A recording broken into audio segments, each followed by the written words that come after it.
नमस्कार दोस्तों, एक बार फिर से आपका स्वागत है। कैसे हैं आप सभी? आशा है कि आप सभी अच्छे होंगे। और इस बार हम आपके लिए पॉलिटी का जो हमारा भाग 2 है, नागरिकता से संबंधित प्रश्नों को लेके आए हैं। तो वीडियो को शुरू करने से पहले आपसे रिक्वेस्ट है कि आप वीडियो को लाइक, शेयर और सब्सक्राइब करना ना भूलें। तो चलिए ज़्यादा समय ना लेते हुए अपने वीडियो को शुरू कर लेते हैं। तो चलिए शुरू करते हैं आज का वीडियो। सवाल नंबर 1, भारतीय संविधान के किन अनुच्छेदों में नागरिकता संबंधी प्रावधान किए गए? और आपके ऑप्शन हो जाएंगे ए अनुच्छेद 1 से 4, अनुच्छेद 5 से 11, सी अनुच्छेद 35 से 51 और डी अनुच्छेद 6 से 11। सही जवाब हो जाएगा ऑप्शन बी अनुच्छेद 5 से 11। आपको बता दें कि जो हमारा भारत के संविधान में भाग 2 में नागरिकता को बताया गया है कि किस प्रकार से कौन भारत का नागरिक हो सकता है और कौन नहीं हो सकता है। चलिए बात कर लेते हैं दूसरे क्वेश्चन की। भारतीय संविधान निम्नलिखित में से कौन सी नागरिकता प्रदान करता है? और आपके ऑप्शन हो जाएंगे ए एकल नागरिकता, बी दोहरी नागरिकता, सी दोनों उपयुक्त दोनों और डी इनमें से कोई नहीं। और सही जवाब हो जाएगा ऑप्शन ए एकल नागरिकता। और आपको बताते चलें कि हमारा संविधान हमें एकल नागरिकता प्रदान करता है। और क्योंकि हम चाहे किसी राज्य के नागरिक हों या भारत के नागरिक हों, हम इंडियन ही कहलाते हैं, इसलिए भारत हमें जो संविधान है वो हमें एकल नागरिकता प्रदान करता है। सवाल नंबर 3 की बात कर लेते हैं। किस अनुच्छेद के तहत संसद को नागरिकता के संबंध में कानून बनाने का अधिकार प्रदान किया गया है? और आपके ऑप्शन हो जाएंगे ए अनुच्छेद 5, बी अनुच्छेद 9, सी अनुच्छेद 10 और डी अनुच्छेद 11। और सही जवाब हो जाएगा ऑप्शन डी अनुच्छेद 11। और आपको बता दें कि संसद को यह अधिकार है कि कैसे नागरिकता प्रदान की जाएगी और कैसे नागरिकता को समाप्त किया जाएगा। और इसमें नागरिकता समाप्ति के 3 प्रकार बताए गए हैं, जिसमें एक आपका परित्याग द्वारा हो जाएगा और दूसरा आपका पर्यावासन द्वारा हो जाएगा और तीसरा हो जाएगा आपका वंचित किया जा सकता है। कैसे वंचित किया जा सकता है? सवाल नंबर 4 की बात कर लेते हैं। भारतीय संविधान में नागरिकता के प्रावधान को कब लागू किया गया? और आपके ऑप्शन हो जाएंगे ए 1950 में, बी 1949 में, सी 1955 में और डी 1951। और सही जवाब हो जाएगा ऑप्शन सी 1955 में इस प्रावधान को लागू किया गया। ये अधिनियम को लागू किया गया और अब तक इसमें 8 बार संशोधन हो चुका है। सवाल नंबर 5, भारतीय नागरिकता प्राप्त नहीं की जा सकती। और आपके ऑप्शन हो जाएंगे ए जन्म द्वारा, बी किसी भूभाग के सम्मेलन द्वारा और सी देशीकरण द्वारा और डी भारतीय बैंकों में धन जमा करके। और सही जवाब हो जाएगा ऑप्शन डी भारतीय बैंकों में धन जमा करके आप नागरिकता प्राप्त नहीं कर सकते। और नागरिकता प्राप्त करने का संविधान में 5 तरीके बताए गए हैं, जिसमें से आप जन्म से, वंशाधिकार से या पंजीकरण द्वारा या देशीयकरण द्वारा या भूमि के अर्जन द्वारा नागरिकता प्राप्त कर सकते हैं। सवाल नंबर 6, देशीकरण नागरिकता प्राप्ति का एक तरीका क्या है? और आपके ऑप्शन हो जाएंगे ए माता पिता की नागरिकता, बी भाई बहन की नागरिकता, सी विदेशी पुरुष से विवाह करने पर और डी विदेशी से मित्रता करने पर।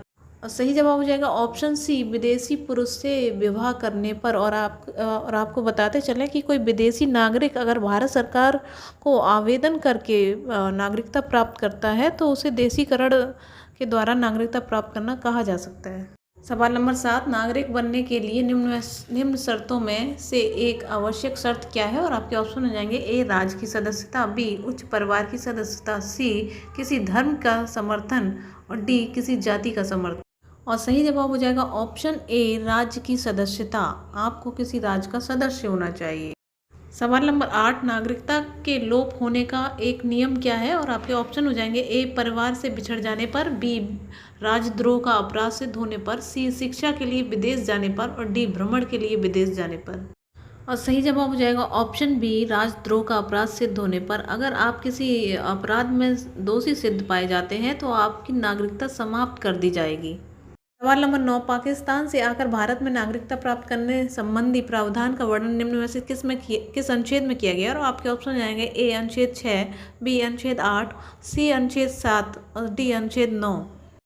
सही जवाब हो जाएगा ऑप्शन ए अनुच्छेद 6। आपको बता दें कि अनुच्छेद 6 में 2 कंडीशन है जिसमें आप भारत की नागरिकता प्राप्त कर सकते हैं। जैसे 19 जुलाई 1948 से पहले जो लोग भारत आ गए हैं या फिर जो 19 जुलाई 1948 के बाद भारत आए हैं, उनको आसानी से भारत की नागरिकता प्राप्त हो सकती है।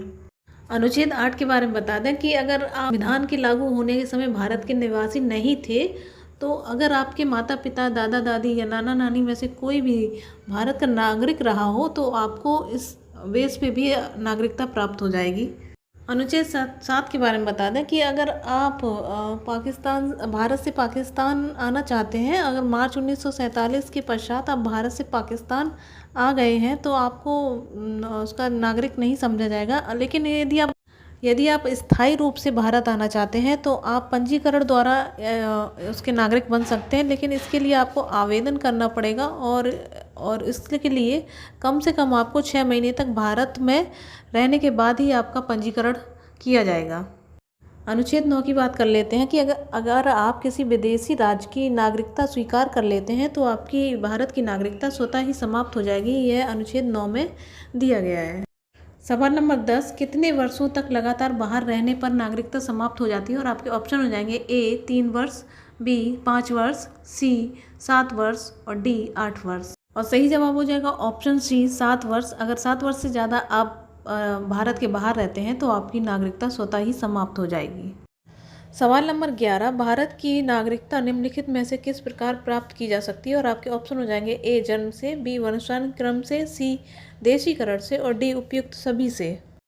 और सही जवाब हो जाएगा ऑप्शन डी उपयुक्त सभी से। और आपको बता दें कि इसके अलावा 2 कारण और हैं जिससे नागरिकता प्राप्त की जा सकती है। एक आपका हो जाएगा पंजीकरण से और दूसरा एक भूमि अर्जन से। सवाल नंबर 12, नागरिकता प्राप्त करने और खोने के विषय में विस्तार से चर्चा कहाँ की गई है? और आपके ऑप्शन हो जाएंगे ए संविधान के भाग 2 में, बी 1955 के नागरिकता कानून में, सी संविधान के प्रथम अनुसूची में और डी संसद की विधिक अधिनियम में। और सही जवाब हो जाएगा 1955 के नागरिकता कानून में। सवाल नंबर 13, निम्न में से किस स्थिति में किसी भारतीय व्यक्ति की भारतीय नागरिकता समाप्त हो सकती है? और आपके ऑप्शन हो जाएंगे ए त्यागने पर, बी वंचित किए जाने पर, सी पर्यावासन पर और डी उपयुक्त सभी पर। और सही जवाब हो जाएगा ऑप्शन डी उपयुक्त सभी पर। सवाल नंबर 14, भारत में एकल नागरिकता की अवधारणा कहाँ से अपनाई गई? और आपके ऑप्शन हो जाएंगे A England, B America, C Canada और डी फ्रांस। और सही जवाब हो जाएगा ऑप्शन ए इंग्लैंड से एकल नागरिकता को अपनाया गया है। सवाल नंबर 15, किस देश में दोहरी नागरिकता का सिद्धांत स्वीकार किया गया है? और आपके ऑप्शन हो जाएंगे ए भारत, बी कनाडा, सी ऑस्ट्रेलिया और डी संयुक्त राज्य अमेरिका। और सही जवाब हो जाएगा ऑप्शन डी अमेरिका से दोहरी नागरिकता को अपनाया गया है।